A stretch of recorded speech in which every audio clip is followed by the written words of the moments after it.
question? Yes. How was the sky crane method decided on, and what other possible methods were considered for lowering the vehicle footprint? You know, I actually don't know the answer to that. You can answer that? Okay. Go. Well, I can answer from a very high level, because I was the AA for science when this came into headquarters. We needed to do the sky crane because previously with the balloon landings, where we just bounced our way in, the rovers were very small, and we couldn't use that technique for this larger rover, and we knew we wanted all these instruments. We had to have all these instruments simultaneously in order to be able to nail whether there was life on Mars at some time. So we were desperate to have the heavier rover, and the sky crane was by far the least riskiest out of all of them. But I mean, this is if sometimes when you're in science, you actually do the science, and then after a while, you end up going down to Washington D.C. to work with Congress and the White House to try to explain what you're trying to do. So they'll give you funding, which is what I was doing when I was downtown. And the problem with the sky crane was it looked so risky that we knew we were going to have real trouble when it came in. So we started inside the building. You probably haven't heard these stories. At NASA headquarters, we started inside the building. We had a simulation of the 7 minutes of terror. And the first time we aired it was in a meeting where we have all the upper staff at NASA headquarters. We have these internal meetings to decide what we're going to do. And so I decided just to bite the bullet and try it with everybody in the room. So I just sat back and played this thing and watched everybody's face just blanch white. I mean, absolutely white, because nobody wants to be in a situation where they take that much obvious risk with this big an investment. I mean, this is hard to convince Congress it's a good thing to do. It's hard to convince the White House, because nobody wants a failure on their hands. But we didn't have any choice, basically. This was the least riskiest thing we could do to get the data we had to Yeah, I knew about the fact that it was too heavy to land the airball way, but I didn't this is great, and I didn't also understand if there were other options, because there were riskier options. Yeah. I mean, but we had to convince everybody. So the big job was, the difference was, we were very lucky at that point in time, because we had Mike Griffin as NASA administrator, and he was an aerospace engineer. I mean, he has a book on aerospace engineering, a textbook. And so we were actually able to brief him and convince him that this was what we needed to do, and it was the least riskiest approach. And technically, we could explain it to him. If we had had a more political administrator at that point in time, they may have decided not to do it. So it was just one of those things that happens. It's serendipity. You just get the right bunch of people together at the right time, which, and you change history. So we were just lucky. Okay? Thank you. This is great. It's exciting that we're learning from each other as here. Yeah. And now Mary will speak on her own behalf. Oh, yeah, okay. My Should I turn? start? Yeah. I'm going to show you a film from my first space flight. Right on the sun! Thank you. So what happens when you're getting ready for space is it takes a long time. For this particular flight, my first space flight, we had a whole bunch of different payloads we rolled through, and we were assigned as a crew for almost 3 years before we flew. Okay, so we all got to know each other really well, because we had been working in a place the size of a closet before we ever flew in a spaceship. So these guys are like my brothers. We're like a big family. We still keep track of each other, and it's a lot of fun. So this is the crew, and you can start the movie. You can only show. Should I take the sound off? Take the sound off, yeah. And get something out of it. There's nothing. Can you take it off? Yeah, great. Okay, so that was Brewster. The commander is talking for this part, but I'll just talk through the whole thing. Here we are getting into the bus. Before you fly, you're in quarantine, mostly so you aren't around kids, because kids make you sick, okay? They have lots of germs. Sorry, guys. But, so, you're in quarantine, then you get in the spaceship, and it lights off. These are the main engines that are lighting. And you can feel the spacecraft tip when that happens. and then those big solids light off, and it goes boom, and then you're coming off the pad. And you're sitting on your back with your feet up in the air, and then the shuttle, you're going to watch it as it clears the tower, it's going to turn, and you're going to be heads down, and you're going to fly heads down all the way to space. Okay? So, now I was a flight engineer on my first flight, so I didn't see any of this, because I was so busy working, watching the numbers and stuff, that I was totally oblivious of the whole ride. On my second flight, I deployed Magellan, so I was down in the middeck all by myself. I didn't have anything to do, unless we needed to bail out, which luckily didn't happen, and I got to really enjoy the ride, and it's a great ride. Okay? So it all depends on what your job is. You may notice what you're doing, what's going on around you, or you may be so focused you're not noticing a thing. But it only takes 8.5 minutes. That's it. Well, 8 minutes and 10 seconds before the main engine's cut off. So I basically had trained as a flight engineer for Ascent for 3 years, and it was over in 8 minutes and 10 seconds. Woo! You know, but all your training is to handle stuff if anything goes wrong. And basically, nothing went wrong. So when nothing goes wrong, the computers just do it, okay? And you don't have to do anything at all except make sure the computers and everything are working right. So it was a great ride. There's the big solids coming off. This was at night. Our first launch was at night. And when the solids separate from the shuttle, they separate with rockets, so you just fly through a big flame. And then you get up on orbit, the main engine shut off, and you look down at the Earth, and that's what it looks like. It's a fast ride. Is it all quiet up there? Yeah, there's no air outside the spaceship, so there's no sound. Okay. Now you do get sound in the spaceship, particularly when when you're moving the spacecraft, those big vernier engines fire and stuff, because they work on hydrazine, and you get a boom, big booms. But here we are setting up the spacecraft. First you got a rocket, you're going to orbit. Then you get up on orbit, and you got your checklist, and you got to make the spaceship into an on-orbit orbiting laboratory. So you have 1,442 switches that you got to reconfigure, and you just follow your books. This is what it's like to go downstairs. There's just a hole in the floor, and you just float down. Okay? So it's great because you can just sort of move around. Now you got to be careful that you don't stall out. You got to learn how to move around if there's no gravity, because if you're stuck in the middle of the room here, if you didn't push off from the walls or the ceiling or the floor enough that you stalled out, you'd have to call one of your friends to come get you. It's embarrassing. You don't want to do that. Okay?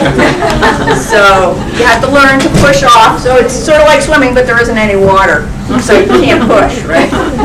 So on my first flight, we had 3 spacecrafts that we were deploying. These were commercial spacecraft.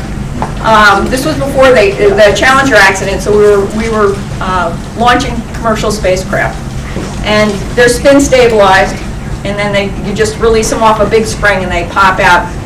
You hang around till the solar arrays deploy, and then you pull away, so when that big rocket fires to take the spacecraft, the satellite, up to orbit, if it blows up, you aren't close enough that you're in trouble. So the spinning top part, see the big round ball on the bottom with a nozzle? That's the rocket that's going to take it to the right place from where you let go of it.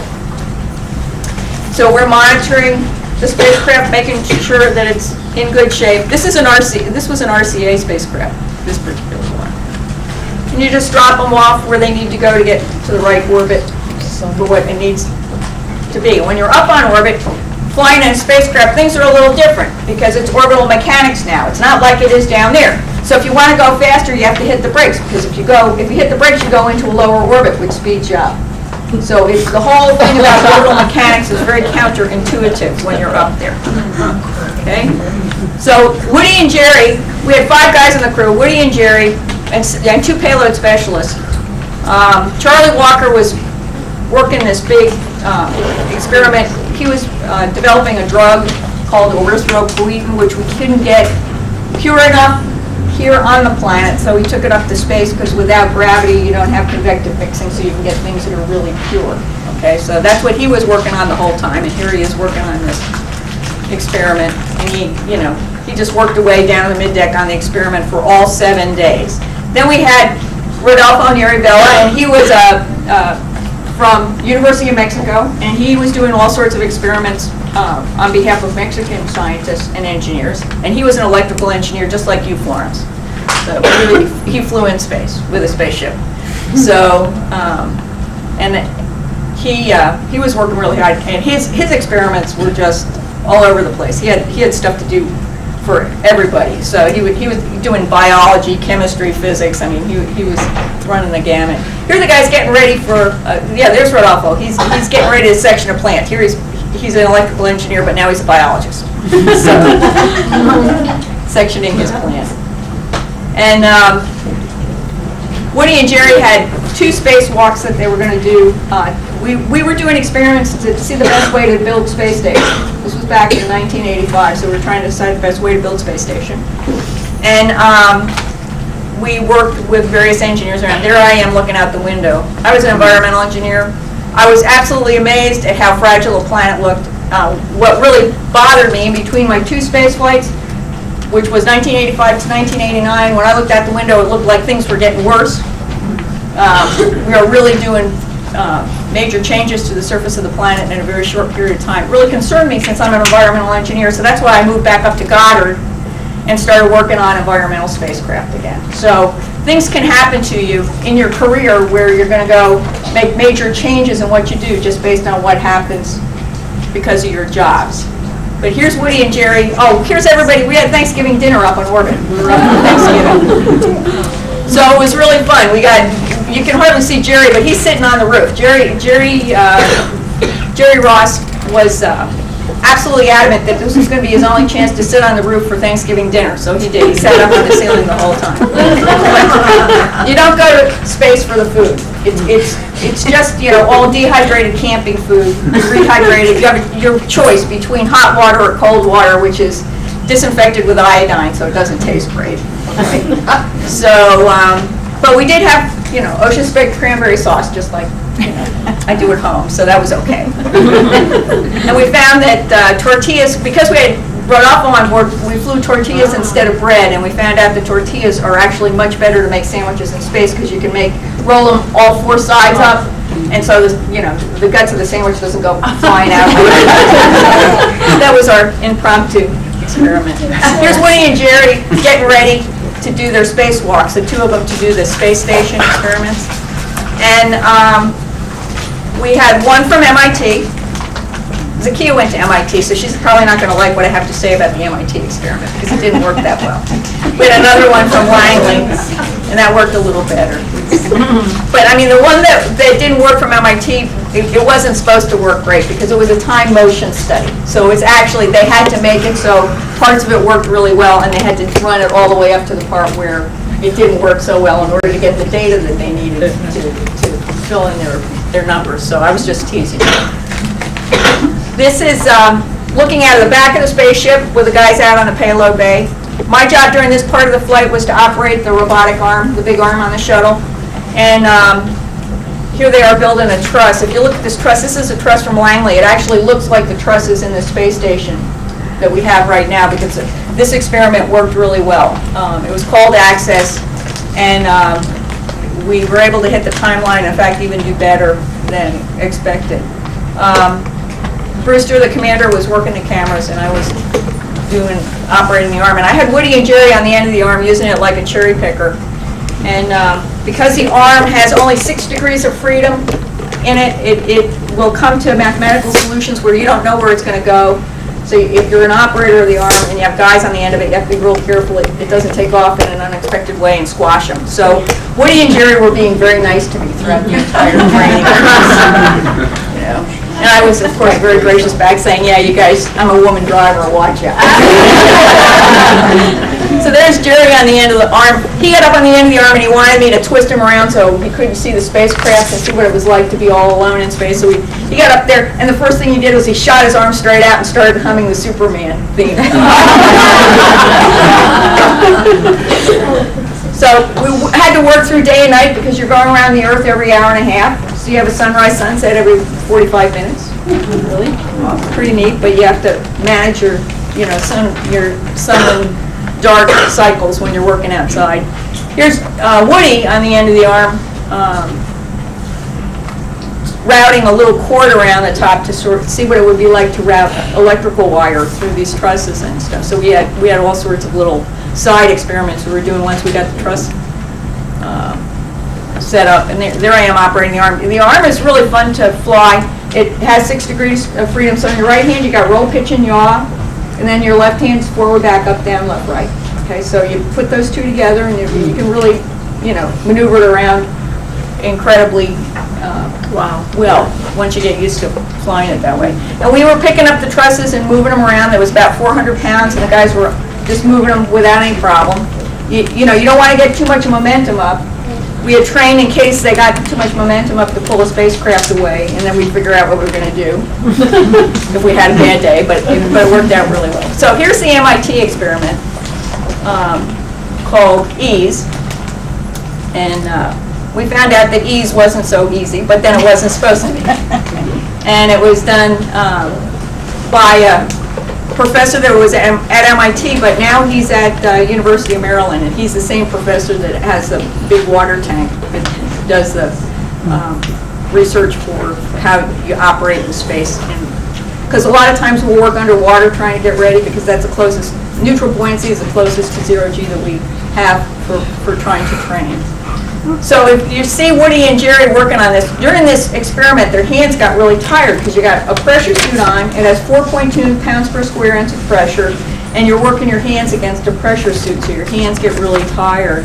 And you can see there's Jerry up on the top. The way you tell your friends apart when you're working out in a spacesuit, one guy always has red stripes on his legs, and the other guy doesn't. And so that's how you know which one's Jerry and which one's Woody, okay, just by the red stripes. So that's why if you see a spacesuit, sometimes they got red stripes, sometimes they don't, and it's just our way to be able to differentiate so you know who you're dealing with. And that's been a tradition for human spaceflight for a very long time. So you have to look at the Apollo pictures, they have that same mechanism for telling each other apart. So if you watch Jerry, who's up on the top, it's sort of hard to see, but if you look at the left-hand portion of the screen, Jerry's going to come around, and you're going to see, and I want you to watch his feet, if you can sort of barely see him. And you're going to watch him see his feet. Watch his feet. He's putting the thing together. Now watch his feet. See what he's doing? You see him kick his feet? Yeah. Now, would that do him any good in space? No. There's nothing up there to kick against. But we train in a pool. So the whole time he was up there, if he was having trouble getting stabilized, he used to cheat in the swimming pool by kicking his feet, and he was kicking up their little ones and helping them out. So here's Woody again, and now he's turning EASE around, and this one was a little more difficult to manipulate because it had sort of a difficult center of gravity to manage, but it still was not hard for him to manipulate, and that was part of the experiment. And the only real problem we had through the entire flight was right here where we brought EASE back down, and there was a pin you had to put through it to reattach it to the spacecraft, and the pin wouldn't go through very easily. But luckily Jerry was down the bottom. Jerry grew up in a farm in the Midwest, and he's a strong guy. So he just finally brute forced the pin through, and it worked. So otherwise we were trying to figure out how to dispose of it. Yeah, we had an experiment looking at thunderstorms from space. And if you look at the excitations you're going to see from lightning up there, well, you can barely see it, but we could see colors from the top of the thunderstorms, reds and blues. So we were recording that so that there would be some documentation, because you can't see those colors when you see them from underneath, but you can if you're all the way over and looking down. So we were able to see that from the spacecraft. Reds and blues, it's amazing. This is what it's like looking at the Earth. You're going across the Sinai Peninsula. We were just holding cameras up in the windows. Film cameras, we flew these great big canisters of film. We just have a little thumbnail drive now. So. Yeah. But again, this is just what it's like if you were just looking out of the spacecraft, looking down at the Earth. This is coming across the Atlantic Ocean. You're going towards the east, okay? Because we go easterly. We want to have a cape to the east, so we're over the ocean in case we blow up. We rain down on the ocean instead of on people. So, and here we are getting ready to come back home. This is Charlie and Rodolfo down on the middeck. There's a physicist here. Yes, this is plasma. So when you're in physics class, you're going to learn about this theoretical thing that physicists talk about called plasma. But if you're in a spacecraft, it's a really real thing because you're seeing it out your windows when you come back in through the upper atmosphere. And you're totally enveloped in this plasma, so that's what it looks like with the plasma coming over the upper window of the spacecraft.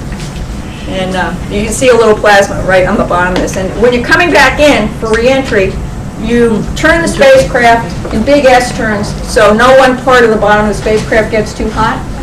You know, we don't burn off the coating. We have these really tiles that with liners in between. So you just roll a spacecraft like this, so you keep the heating even. But first, it's over the east coast of China. You flip the spacecraft around, you burn to slow down, then you flip the nose, and then you just glide all the way across the Pacific Ocean. We landed in Edwards Air Force Base, and this is what it's like looking out the window, side window, when you're coming over the coast of California. And what you can see were clouds, and that sort of, it was cloudy. When we burned, it wasn't cloudy. We weren't supposed to land through clouds, but sometimes well, there's Oxnard, that looks pretty good, but sometimes the weather doesn't always cooperate because it takes you a while to get back in. So we actually came through a cloud, but here we are in final. Came through the cloud and we were right where we were supposed to be, which was really good because you don't have any engines, so you're just gliding. But you take a big turn when you're coming in, and that way you can make a smaller circle if you're too low, or a larger circle if you're too high. So that's why we do a great big, it's called going around the hack. You do a great big circle coming in, and then you just straighten out. And you don't drop the landing gear until right before you're going to land because you don't want that much drag. Okay? And we've been up for 7 days. Brewster, who was the commander, is landing the spacecraft. What amazed me was, here we are dropping the gear. I dropped the gear, and I expected that we would, really touch down hard, because you're in this flying brick. Well, Brewster, I could hear the wheels going on the runway out at Eddy before I could feel any pressure in the seat. And I sit in a commercial airliner and sometimes feel like my teeth are going to get knocked out of my head. And I go, wait a minute, what's wrong with this picture? I've been flying with guys that can make a flying brick into an absolutely soft landing. So what's wrong with these guys? But anyway, so looking out the side window of the spaceship when we're coming into Edwards, that's what it looks like. So you can see how fast we're going. As you get, now that was derotation. Now the nose is down, so you can see the speed will pick up. So that's just looking out the side window and how fast everything's going by. To give you an idea, as compared to when you're in a regular airplane, you're going a little bit faster, and it takes you a little bit longer to slow down because of that. So during this period, we were always landing out at Edwards because we needed the extra runway space in case we had anything we didn't expect.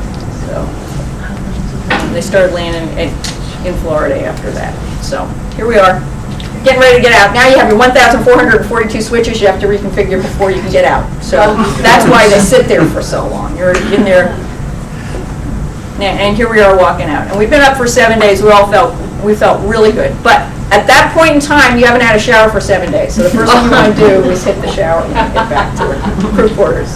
And that shower feels really good. That's it.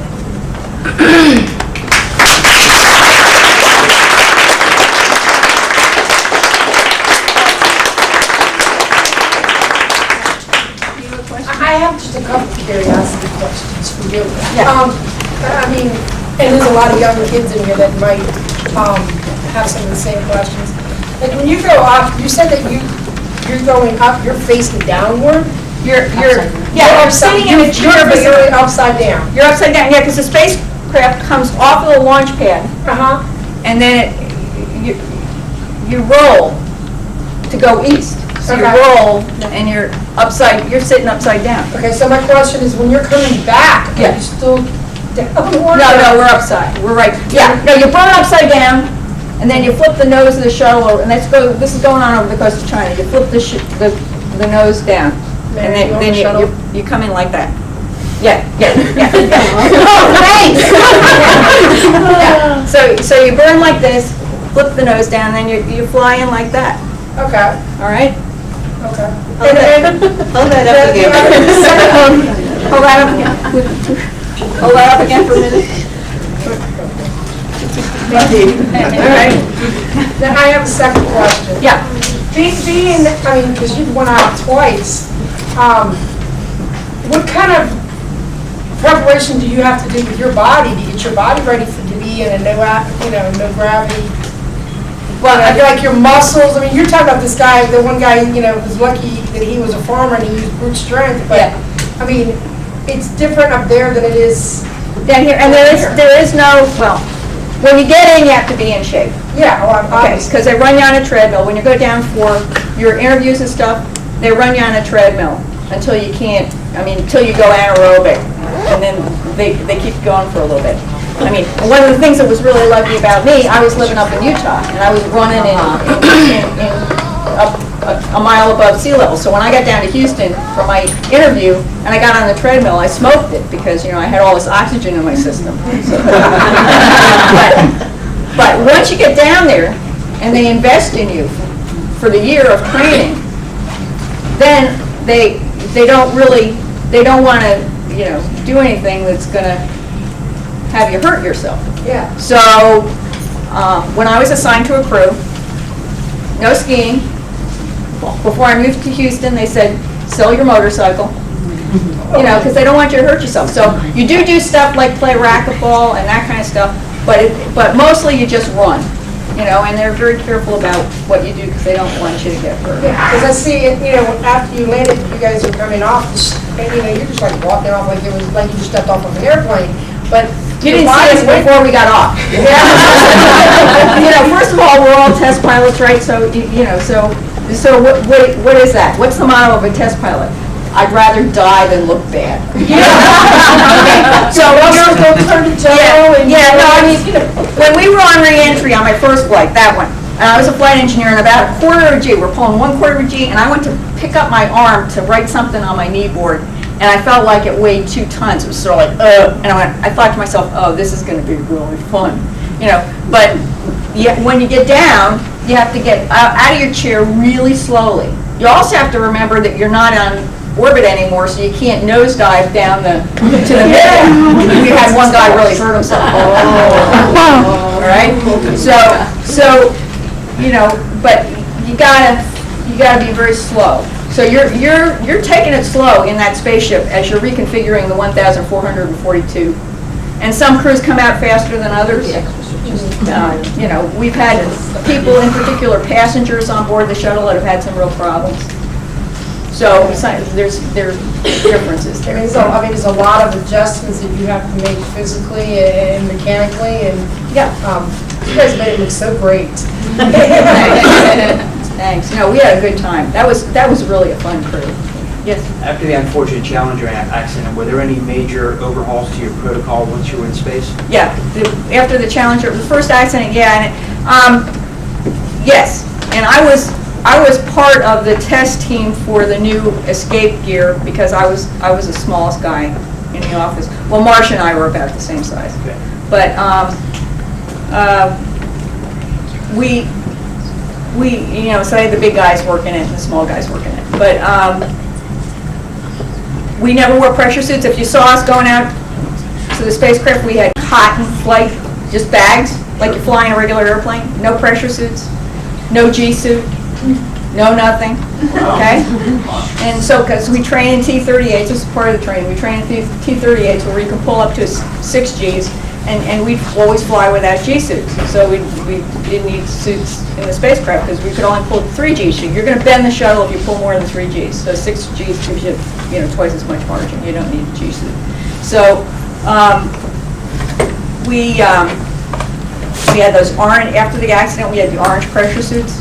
On my second flight, I was down on the middeck all by myself. The only thing I had to do was, I had an altimeter, and my job was, if we had to bail out, which we couldn't do on the first flight. Okay, the first shuttle flights, first 4, they had ejection seats, but after that, they took the ejection seats out, and we didn't have anything, no escape gear.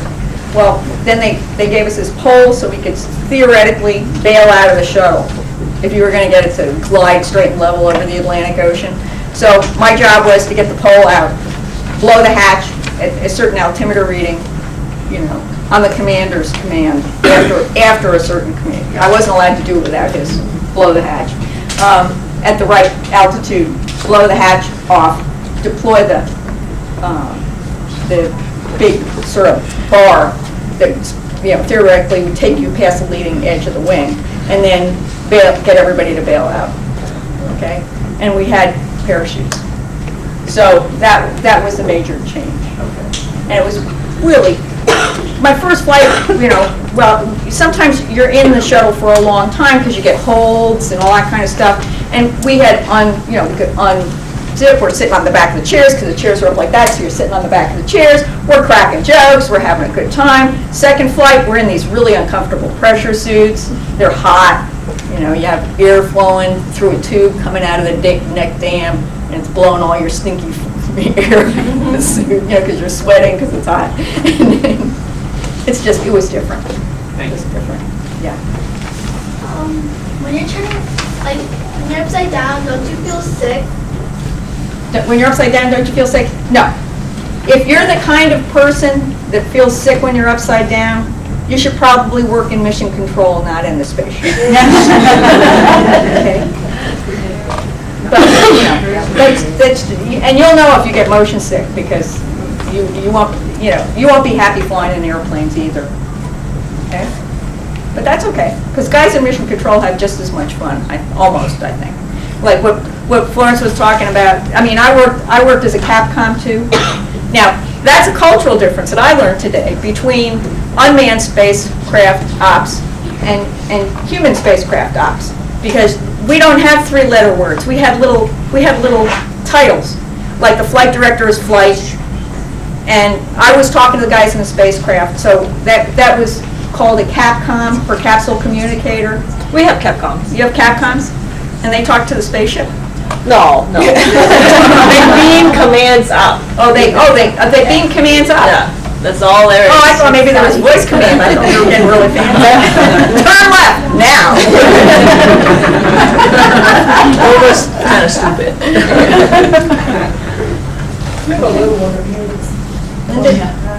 Oh, yes. How come that you launch in a big one and then when you come down, it's a little bit of it? Can you say that again? I couldn't hear you. How come that when you launch, there's this big tall one, and then when you land, there's a little bit of the top? Yeah, just a little. Yeah, you're very observant. You get smaller. When you launch, you have two great big solid rocket motors, one great big fuel tank, and you just blow all those off on the way up to orbit. So it's much, much bigger when you go up than when you come down. Did that answer your question? Okay, good. How do you determine which astronauts go into space and which don't? How do you determine which astronauts go into space and which don't? That's what the bosses of flight crew operations decide that. And I think they put the crews together after watching. You all work together real carefully and a lot, and you fly together, and they watch how everybody works together, and they decide who's going to fly together. And I always thought the commander was part of choosing the crew, which sometimes they are in the old days, the old Apollo guys and stuff. But during the shuttle, when I flew during the shuttle program, my first flight, Brewster, my commander, I was so excited when I got to see the crew I was going to be flying with, and I was so happy I was going to be working for Brewster because I thought he was such a great guy, and he's really smart, he's a really good pilot. So we were on the elevator coming down out of George Abbey's office after they announced the crew, and I said, Brewster, thank you so much, because I figured he had to pick me, and Brewster goes, I just met the crew too. So it's a sort of a mystery. Okay? Yes? What do you need to do to get ready to go fly into space? What do you need to do to get ready to go? What kind of, do you need to prepare to... Yeah, what you need to do when you get assigned to a crew, and usually it's a minimum, it's a year before your flight. When you get assigned as a crew, you get assigned your role as a crew member, and what you train doing depends on what you have to do on orbit. So when I was a flight engineer on this flight, I was flying in airplanes a lot, training on approach and landings for the shuttle, and I was flying the arm, so I was flying a simulator a lot. We have digital simulator. It's like the Mars approach. A lot of what we do in orbit, you can't test on the ground. So in flying the arm, we have two kinds of ways you can practice to get ready. There's digital simulations, and then there are mechanical simulations. One's hydraulic. That one doesn't work real well. And then there's one hydraulic one that's in the pool that works a little better. So, but the hydraulic one in the pool is an engineering model, so it works the opposite way of a shuttle arm because it wasn't set up to train people. So it's not that straightforward. Okay. You got to figure it out. Yeah, you got to figure it out. That's right. How old do you have to be to start training as an astronaut?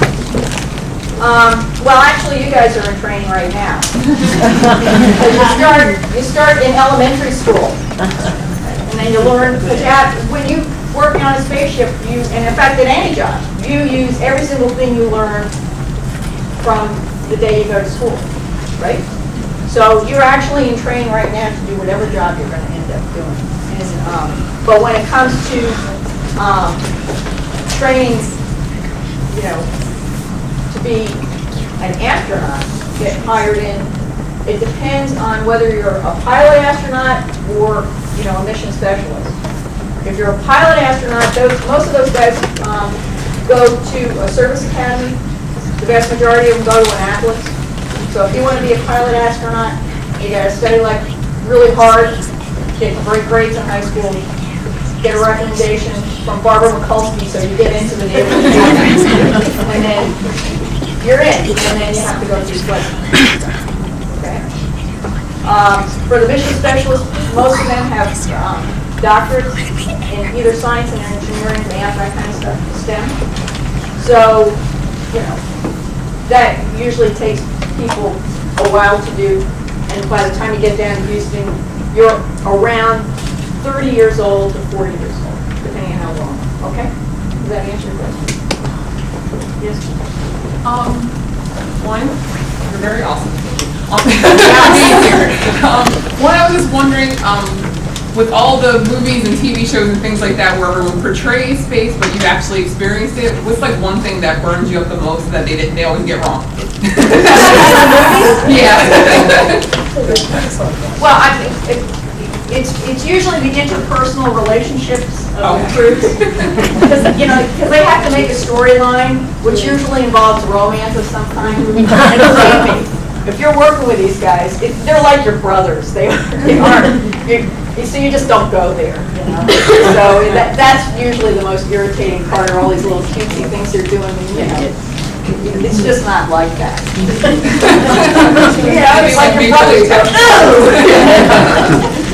Maybe like majorly technical that they always seem to get wrong. Like, I mean, I know I didn't think about like how all of a sudden you feel super duper heavy when you get back. I mean, that never comes across in anything.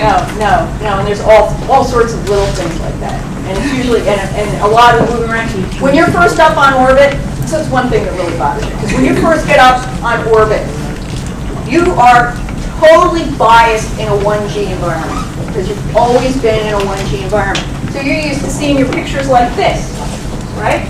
So you're used to seeing the instrument panels like this, and you're always coming at it from the right angle. But when you're up on orbit, all of a sudden you're coming into these instrument panels or a monitor or anything, and you can come from the top down, the side in, you very rarely make it from the bottom up like you're used to. And so, you're cranking around like this because you have to get oriented to your 1G bias. And that goes on for about 2, 3, 4 days. Same thing with looking at the planet. North is up. We're trained north is up. So you watch everybody crank around the window. North is up. And then after 3 or 4 days, you can identify all these, land masses, and you don't have that north is up bias anymore. So you're perfectly fine looking at south is up or east is up, and then and that's what happened if you looked at the movie. South was up. So I watched people in the audience cranking around, trying to, because we're north up 1G biased organisms because we grew up on this planet. And that's probably the biggest thing that bothers you because they're up there acting like they're still in a 1G environment. Yeah. And it's not. Yeah.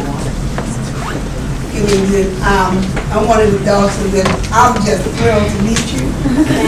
But I want to ask you a question. If you had a second chance to do it, would you be interested in the Mars expedition? Would you love to do that? Love to go to Mars. Well, actually, when I interviewed for the astronaut corps, they asked me what I wanted to do, and I was coming out of Utah. I was skiing all the time, and I looked right at and John Young, the guy that walked on the moon, it was head of the astronaut corps. He asked me, "What do you want to do if we hire you?"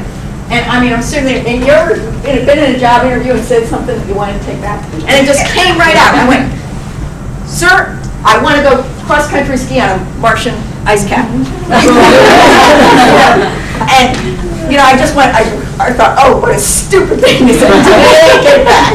Just take it back. But he was very gracious about it. So yes, I have thought about it, but it's an awful long way to be in a closet with a bunch of guys and no shower. And no shower. And no shower. Sorry for taking up anybody else's time, but you mentioned that you can see like some of the environmental damage that has been happening to the planet from space. I just wonder if you can elaborate on that a little bit. Yeah, what bothered me, and a lot of these aspects are, there's seasonal variabilities, all that kind of stuff. So, but this is just my reaction from seeing what I with my eyes. My first flight was in November. My second flight was in May, and they were 4 years apart. And I could see deforestation that had happened, particularly in the Amazon river delta. I could see what I felt was a lot more sediment coming off of river stuff because of erosion, because of the deforestation. I thought the air quality looked worse. Now, some of that was because there had been a volcanic eruption in between, but that's not this was not a rational response. This was a gut response. Man, that air looks really dirty. Well, I still do that in an airplane. I look out, and go, ugh, I breathe in that. So. Yeah. In our lifetime, what do you see as a realistic goal for space travel? What do I see as a realistic goal in our for lifetime, space? yeah. We hear a lot of things in the meeting. We want to go to land on Mars, do all these different things. What, in the next 20 years, For what do you human see space flight or human space flight? I'm sorry. Okay, for human space I'm flight. sorry. Because I think the robotic guys are Well, yeah. doing incredible things, and they're just going to continue to do incredible things. For human space flight, right now they're trying to decide. Right now they're taking a pause. I'll try to explain it this way. The way the civilian side of government invests in science and technology is we buy down risk, and then after the government buys down the risk, we turn it over to the private sector, it gets turned into jobs. It's an economic pump. It's basically set up during the Eisenhower administration after World War II, and it's worked very well. Okay? So that's what the civilian side does. They buy down risk on things, and then we bump it out. And so for human spaceflight, we've been buying down the risk in low Earth orbit for 45 years. They're bumping it out. There's a lot of controversy about that. Okay. But 45 years is, believe me, it's a very long time for investment in the civilian side of government. DOD doesn't work this way, but we do. Okay. So it's time. It's time for these private companies to take over. SpaceX and the other ones that are working on it. Okay. So we'll see what happens. They say that it's $300 million you can buy a seat to the space shuttle. For $300 million, if you happen to have that lying around somewhere. No. You can get, because the guy that just skydived down, the guy just skydived from up in the, whatever his first guy. Yeah. And so that's all a private company or something? Oh, yeah. And that they have access to that. They said if they're asking investors to put in $300 million. Oh, to fly people in space? Mm-hmm. But it's not on a space shuttle. They're not flying a shuttle. Yeah, it's a shuttle. You have to go take program like you would at NASA. This was a new No, space. it's probably a capsule. Regular rocket launch with a capsule, with a ballistic re-entry. Yeah, so they launch them to go to the space station. Yeah. And they let them go out and, muck around a little Well, bit. they don't have an agreement with NASA yet, but. She's got the inside hoops. That answers my question. Well, just to finish it, just real fast. For the riskier part of it, which is not the low Earth orbit part of it, which the government's going to continue to do, because it's still risky, they're trying to decide whether they want to go to Mars, back to the moon, or go to an asteroid. That's what I hear. And so it's an active discussion right now about what they're going to do. These things are hard to pick. This is going to be a weird question, but I think it's important. When you're in space, there's like no gravity. How do you guys go to use the facilities? How do you use the bathroom? Yeah. Well, you're talking to the right person because after the first flight in the shuttle, the head didn't work. I'm an environmental engineer. We used to be called sanitary engineers. So John Young asked me to fix the head after the first shuttle flight. This was the same guy that I made the bad comment to about what I felt like the bad answer. So John Young calls me in his office and says, Mary, the head didn't work. Fix it. I said, sir, I'm used to working at the other end of the pipe. Because you're a smart girl, you'll figure this out. That's funny. You know, and so I got a team of engineers, and we worked on fixing the head because it didn't work. And it was actually a very important job to do because you have that many people in a room the size of a closet, and if the facilities don't work, you're in trouble. Yeah. So it works. It's a wet vac. Basically, it's a wet vac, and it works. That would make a lot of sense. Awesome. You have to be very careful about how you use it. You have to take training. So part of your training for space flight is how to If you try to like someone. and you have to learn to be lined up right. So there's a camera. We have to So follow it's the like camera. And I got in trouble because I put our boss up on the ceiling over the pipe. For a while, I didn't think I was going to get a flight to space. He was okay.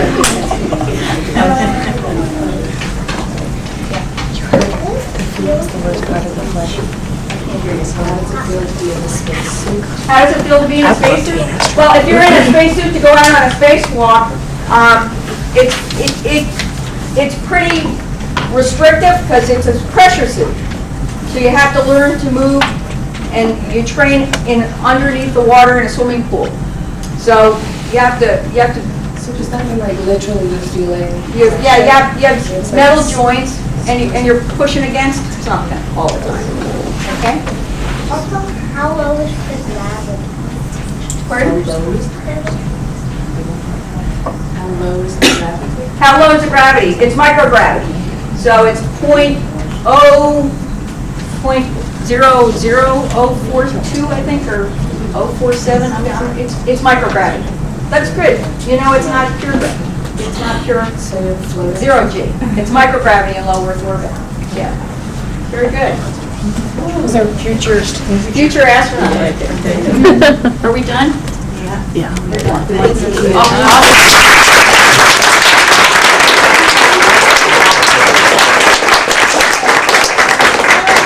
Many great questions about like when you start training and what age and so forth. And we have the youngest member of this wonderful panel from NASA who actually created that model of the shuttle that Mary Cleve, our astronaut, held up, that she made out of Legos. And we're very proud that her mother, Rhonda Tomlinson, is a member of the Maryland Women's Heritage Center Board. And Zakia has become an engineer at NASA. We thought you can see all of you young people, all of these stories are so wonderful. And she can tell you what it's like earlier on in a career getting into this work. Zakia. Thanks. So not that long ago, about when I was 8 or something, you guys, I got to go to a really cool program called Space Camp. Can you talk a little bit? Stand up. Is that better? Yeah. Okay. So when I was 11 years old, about the same age as a lot of you guys, I went to a program called Space Camp in Florida, and it was an amazing week. And at that point, I decided I wanted to be an aerospace engineer. So pretty young on, I knew I loved space and wasn't quite sure what engineering was, but it sounded like it would be a lot of fun. I like to build things like Legos. I like to figure out how things work, and I thought it would be a really fun career. And 15 years later, I've been lucky enough to work on the shuttle and the space station programs, and right now I'm working on Earth observing satellites that they have at Goddard Space Flight Center here in Maryland. One of the things I really love about the space program is that you have people that have so many different interests all working together. I think none of us up here have all had the exact same studies that we've done in school or career path. We have people who like science, math, and all different kinds of engineering and all different fields of science that are all working together on the same project. So everyone can have their own different interests and you still all end up working together. So there's a lot of different opportunities depending on what you like to do. One of the things that a lot of people think about engineering or science, math, that you have to be really good at it in school. And you don't have to be a genius to do it. You just need to have a dream and work hard and trying to make sure that that happens. I wasn't very good at math in school, but I got help from tutors and I worked hard at my classes and got through all of them, not without some tears sometimes, but it's just that it was really what I wanted to do for a career, and nobody could change my mind on that. So you just pick what you like to do and go from there. There's a lot of different opportunities that kind of come your way that you might think of whether that's actually what you want to do or whether that's what you're interested in. I was in high school and my class were all said we're going to enter a robotics competition. I didn't know much of anything about robotics, but so all right, fine, this is an opportunity that was put forth in front of all of us, and that ended up for the next 7 years or so what I did in school and my job. I found out that I really liked programming, I really liked robotics. I got a position while I was an undergrad working at a lab, and then in grad school, and then a job in Houston training people like Mary. I was a robotics instructor for the astronauts and one of the trainers for one of the last shuttle missions that was going to the space station, which I probably never would have dreamed that that was a job that you could actually do. But there's a lot of different opportunities that kind of come along, and just see if you find something new that you like. You never know. And now the job that I have right now is probably something I never thought I would be doing, but it's fun and it's something new and you learn something all the time. So I think curiosity, like the rover, is one of the things that you definitely need to have, is going through engineering and science as a career. And a lot of doors will open up for you from that. So I don't want to take too much of you guys' time because I know we've already run over on for the day. Up here. Michelle's first. So I'm hoping that we'll see some of you guys at Goddard in the near future if you get a job in science and engineering.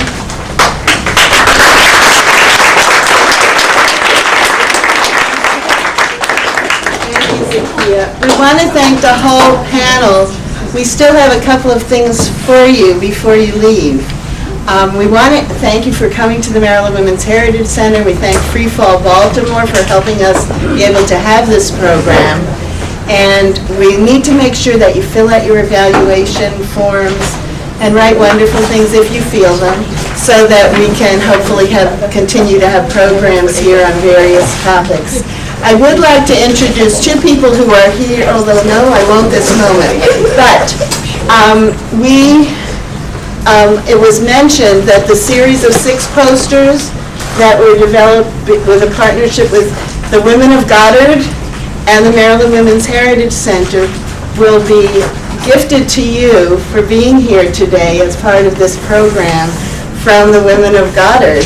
And Claire has brought a smaller size of the set of the posters and a copy of the book with all the women who were in the posters.